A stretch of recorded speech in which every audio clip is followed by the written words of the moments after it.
Logan Sargeant. I know we've been tracking his super license deal as he is set to move up to Williams next season, contingent on getting that super license. He did pick up another super license point in Brazil this weekend, running the full 100 kilometers he needed in FP1 after he missed out on that in Mexico. So to update you all, he does now sit at 29 points. That should become 30 should he do the same this weekend in Abu Dhabi.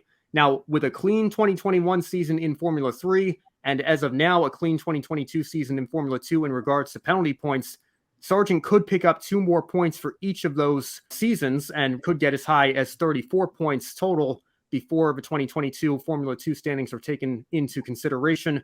And as Luke Smith of motorsports.com estimated in an article this weekend, that would allow him to fall as low as 8th in the final standings in Formula 2 to get the full 40 points needed for a super license. Now, ideally, of course, Sargeant would just hold on to his P3 standing in the points right now as it stands after the weekend in Abu Dhabi, and he could just earn the full 40 points right straight away from that, which would make all the calculations I just went through largely meaningless.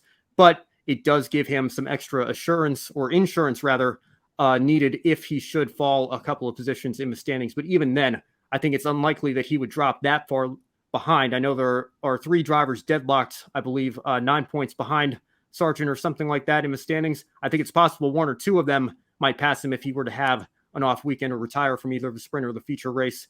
But I have a hard time seeing all of them. It would almost take a perfect storm for him to fall that low and for all of them to overtake him. So it looks like Sargeant, keep your fingers crossed, US F1 fans, we might have an American driver back on the grid in 2023. But it is contingent on these results being made official.